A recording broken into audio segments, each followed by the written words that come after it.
चलेगी, दादागिरी नहीं चलेगी, नहीं चलेगी, नहीं चलेगी, दादागिरी नहीं चलेगी।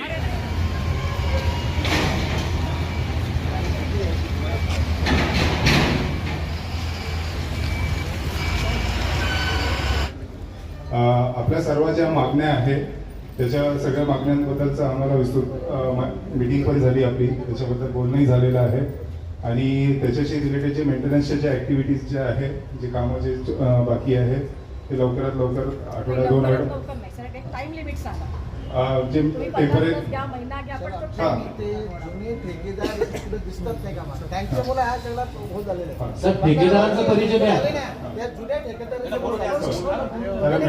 मेंटेनन्सच्या ज्या ॲक्टिव्हिटी आहे, टेम्पररी मेंटेनन्सच्या ॲक्टिव्हिटी आपल्या जे आहे ते 10 ते 15 दिवसात आपण कंप्लीट करू आणि पावसाचं कंडिशन बघून त्याच्यावर जे बिल्डिंग करायचं किंवा जे पावसाशी रिलेटेड आहे जसं स्पेल भेटेल महिन्याभरात वगैरे त्या गोष्टी ते कंप्लीट होतील।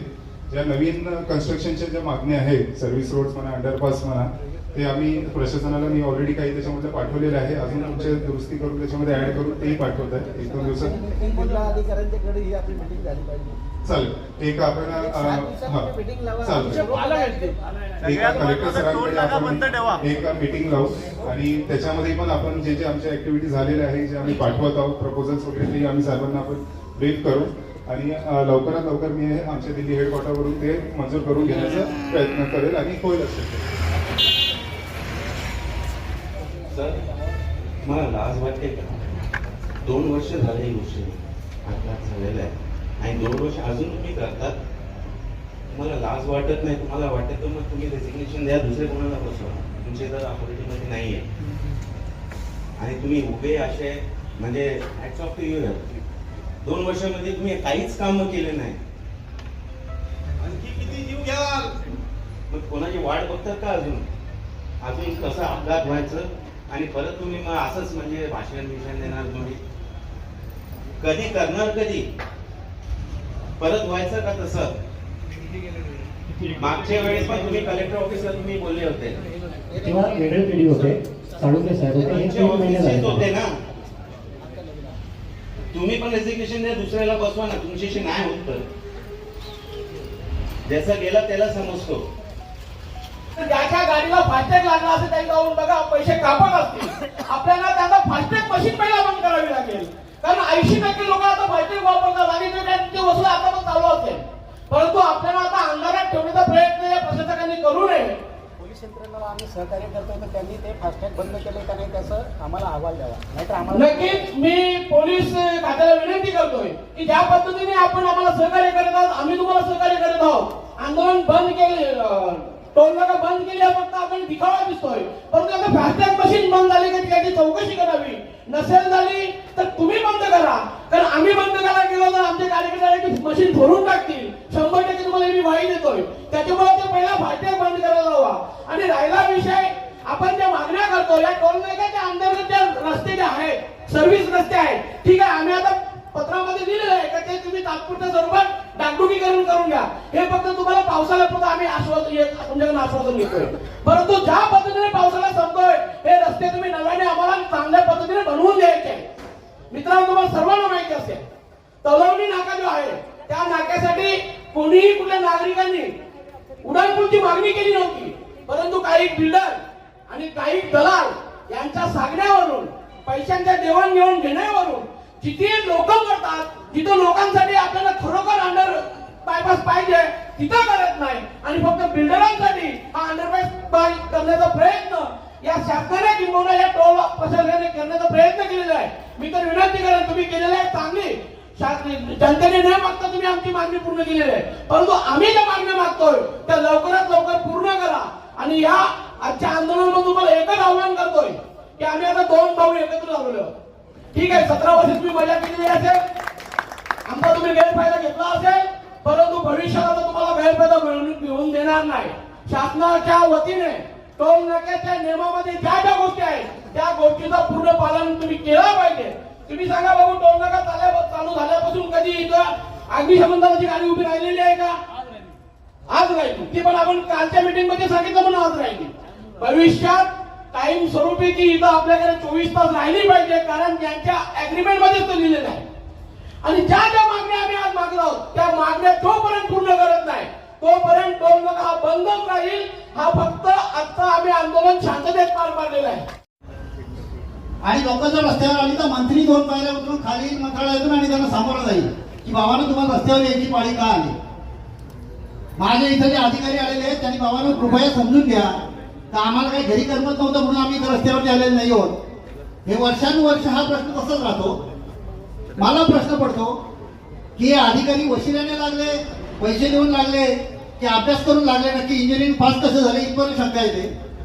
कारण जो प्रश्न माझ्या साध्या त्या रिक्षा ड्रायव्हरला कळतो की हा रोड असा बनवताना चूक केले, तो इंजिनियरला का करू नये प्रश्न पडतोय आपल्याला. आता भादाण्याला तुमच्याकडे अंडरपास केलाय, तो किती मोठा बनवायला पाहिजे हे इंजिनियरला कळायला पाहिजे की आपल्याला कळायला पाहिजे. सर्वसामान्य माणूस सांगतो अरे बाबा तो छोटा रोड आहे, मग तो मोठा कसा बनवायला पाहिजे त्याच्यासाठी परत तोडफोड करा. बाबांनो तुम्ही पैसे कमवा, माझे आमची पैसे कमवायला ना नाहीये, पण पैसे कमवताना आमचाही विचार करा ना की आमचा विचार करून तुम्ही बनवताना तेवढं चांगल्या पद्धतीने बनवा. अनेक प्रश्न आहेत त्याच्यामुळे त्या कामामध्ये दिरंगाई होत आहे, निकृष्ट दर्जाची कामं होत आहेत. सन्माननीय खासदार बाळामामा म्हात्रे यांनी त्या कामाची चौकशी करण्याच्या संदर्भात पत्र दिले आहे. आज तो रस्ता बनत आहे, त्याच्या कामाच्या दर्जावर जर आपण लक्ष नाही दिलं तर भविष्यात तिथे सुद्धा खड्डे पडत आहे. नवीन काँक्रीट रोड आहे, तो दबलेला आहे, तो फुटत आहे. भविष्यात काय होणार आहे, तो रस्ता सुद्धा खड्ड्यामध्ये जाणार आहे आणि पुन्हा आंदोलन करण्याची वेळ येणार आहे. तरी जे अधिकारी आहेत, प्रशासकाचा वर्ग आहे, त्यांनी या भिवंडी, शहापूर, कल्याण तालुक्यातील लोकांना गृहीत धरू नका. हे लोक आपल्याला गृहीत धरतात. त्याच्यामुळे सर्व भिवंडीच्या चारही बाजून वाडा भिवंडी असेल, खारबा वसई असेल, वसई भिवंडी रस्ता असेल, या सगळ्या रस्त्यांचा दर्जा एकदम खालावलेला आहे. खड्ड्यात रस्ते आहेत. मोठा लोकांना प्रश्न पडतो. सकाळी मी एका मैदानावर गेलेलो, वसईवरून तिकडनं लोक आले, त्यांना मोठा प्रश्न पडला तर आता आपण जायचं कसं का तिकडे, किती वेळ लागेल आम्हाला पोहोचायला. अँब्युलन्स निघतात, लोकांचे मृत्यू अँब्युलन्स मध्ये होतात. ज्या गरोदर स्त्रिया आहेत त्यांचा डिलिव्हरीचा जर प्रश्न असेल तर लोकांना चिंता पडेल की बाबा प्रसूतीची वेळ आली तर आपल्या ठाण्याला जर हॉस्पिटलला जायचं असेल तर कसं काय जायचं. हा मोठा गंभीर प्रश्न या तिन्ही तालुक्यामध्ये आहे, भिवंडी, कल्याण आणि शहापूरमध्ये. आपण आज जे टोल नाका बंद केलेला आहे, कल्याण पडगाव रस्ता असेल त्याच्यावर सुद्धा अनेक खड्डे पडलेले आहेत. म्हणजे जो रस्ता आपण बघाल भिवंडी तालुक्यातला कुठलाही रस्ता घ्या, खड्ड्यात रस्ते की रस्त्यात खड्डे असा प्रश्न पडलेला आहे. लोक हवालदिल झालेले आहे आणि दरवर्षी पावसाळ्यामध्ये हे प्रश्न उपस्थित राहतात. याला फक्त आणि फक्त येथील अधिकारी वर्ग आणि जे ठेकेदार वर्षानुवर्ष ते ठेकेदार काम करतात, निकृष्ट दर्जाचं काम करतात, हे जबाबदार आहेत. यांच्यावर कारवाई झालीच पाहिजे आणि असेच आपण पेटून उठून हा प्रश्न जोपर्यंत मार्गी नाही लागत तोपर्यंत हा टोल नाका बंदच राहिला पाहिजे. जी आपली आग्रहाची मागणी होऊन आपण ठाम राहिलो पाहिजे आणि हे आंदोलन अधिक यशस्वी करण्यासाठी अधिक लक्ष आपण दिलं पाहिजे. इथं आलो आणि गेलो खरे असं नाही. जर पुन्हा आंदोलन करण्याची वेळ आली तर इथं जेवून आपण रस्त्यात बसण्याची पण आपली तारीख पाहिजे. टोल फोडायलाच पाहिजे तो टोल. मागे जेव्हा इथे खडोली नाक्यावरती जेव्हा मृत्यू झाले त्यावेळेस तो टोल फोडला असता तर आता ही कदाचित वेळ पण नसते आली. कदाचित त्यावेळी चूक झाली पण आता ही चूक सुधारली पाहिजे असं मला वाटतं. एवढे बोलतो आणि इथे थांबतो. जय हिंद, जय महाराष्ट्र. आमच्या शांततेला गैरअर्थाने घेऊ नका कोणी, विशेषतः टोल प्रशासनाला सांगणे. बरं मागण्या काय आहेत? बरं या 12 मागण्या काय काय चुकीच्या मागण्या केल्या आम्ही? ज्यावेळेस इथे मृत्यू दिसतात आणि त्यानंतर या 12 मागण्या जर आम्ही करायच्या नाही आणि त्यानंतर तुम्ही आम्हाला समजायचं की आम्ही आलोय तोडफोड करायला आलोय, आम्ही जसे काही आतंकवादी एवढा पोलीस बंदोबस्त लावून ठेवला. अरे ही ठाकरेंची माणसं आहेत. मी टोल प्रशासनाला इथून सांगतो, ही ठाकरेंची माणसं आहेत. ही आदेशाची पाळी आहे. जोपर्यंत आदेश शांततेचा तोपर्यंत शांतता. ज्या दिवशी आदेश आला ना मग आम्ही काहीच पाहत नाही. आजही पुन्हा सांगतो, आमचे बाळासाहेब, वंदनीय बाळासाहेब आम्हाला सांगून गेले, हा महाराष्ट्र आहे, इथे आवाज आपलाच असला पाहिजे. आमचा आवाज कानावरही पडतो आणि आमचा आवाज कानाच्या खाली सुद्धा पडतो. आम्ही शांत आहोत. आम्ही पाहतोय परिस्थिती. फक्त या टोल नाक्याचीच नाही, या टोल नाक्यासारखी म्हणजे हा टोल नाका तर चला एक प्रातिनिधिक उदाहरण आहे. अशीच परिस्थिती संबंध महाराष्ट्राची झाली आहे. मित्रांनो, महाराष्ट्र स्वच्छ करायचं आहे, संबंध महाराष्ट्र स्वच्छ करायचं आहे. त्याची सुरुवात आपण पाहिली आहे. ज्यावेळेस ठाकरे एकत्र येतात त्यावेळेस काय धिंगाणा घडतो उभ्या महाराष्ट्राने 5 जुलैला पाहिला, आपण सर्वांनी पाहिला तो. मी खरंच इथे जास्त काही वेळ घेणार नाही तुमचा. आपण सारे जवळपास मला वाटतं 10 सव्वा 10 वाजल्यापासून आलेला आहात आणि ही यशाची पहिली पायरी तुम्ही चढलेला आहात. आज आपला हा टोल नाका बंद झालेला आहे. पण इथेच न थांबता आता बघा, या 12 मागण्या मी काही वाचून दाखवणार नाही, मी स्वतःसाठी त्या वाचल्या आणि सारं योग्य आहे. काहीच वेगळं याच्यामध्ये आपण मागितलेलं नाही. आज मी स्वतः ज्यावेळेस ठाण्यावरून प्रवास करत होतो, खड्ड्यांचा सामना मी स्वतः केलेला आहे, ट्रॅफिकचा सामना मी स्वतः केलेला आहे. कित्येक ठिकाणी नक्की वळावं कुठे हेच कळत नाही. असो, आज इथून पुन्हा प्रशासनाला आव्हान देत असताना आणि विनंती करत असताना पुन्हा आमचं हेच सांगणं आहे, या टोल नाक्यांच्या काचा सुद्धा महाग असतात. वारंवार ह्या बोलणी करायला लावू नका. इथे जेव्हा आमच्या मागण्या धुडकावल्या जातील, आता पुढच्या वेळी असे मोर्चे होणार नाही, पुढच्या वेळी अशा सभा होणार नाही, थेट कृतीतून उत्तर होणार. आणि पुन्हा एकदा प्रशासनाचे आभार मानतो, विशेषतः पोलीस प्रशासनाचे आभार मानतो. खरं तर मनातून तेही आपल्या सोबत आहेत, कारण फक्त आपणच नाही तर त्यांचाही परिवार याच सर्व मार्गांनी प्रवास करत असतो. तेही आपल्यासारखे सर्वसामान्य. आता फक्त त्यांच्या आपल्या फरक एवढा आहे की ते वर्दीत असल्यामुळे ते त्या बाजूने उभे आहेत, आपण या बाजूने उभे आहोत. शेवटी तीही माणसंच आहेत आणि मी समजू शकतो, प्रशासनाला मी समजू शकतो. तर अशीच आम्हाला कायम तुमची साथ मिळत राहू द्या आणि असेच आमच्या पाठीशी कायम राहा. या प्रशासनाला नाही घुटण्यावर घेऊन आलो तर ठाकरेंचे शिवसैनिक महाराष्ट्र सैनिक म्हणून लावणार नाही. यांची एकुलती एक मुलगी होती आणि अशा प्रत्येक घरावर कुटुंबावर दुःखाचा डोंगर कोसळतोय. आता हे गेले 15 वर्ष आम्ही बघतो, शेकडो जीव आमच्या परिसरात गेले. म्हणून डबल पोलीस प्रशासनाला विनंती करतो हात जोडून, यापुढे सहकार्य करा आणि आमचे रस्ते बनेपर्यंत टोल नाका चालू करून देऊ नका, एवढीच आपल्याला विनंती करतो. तुमच्यामुळे कुठले तरी घरातले जीव जाणारे होय वाचतील, एवढीच तुम्हाला हात जोडून विनंती करतो.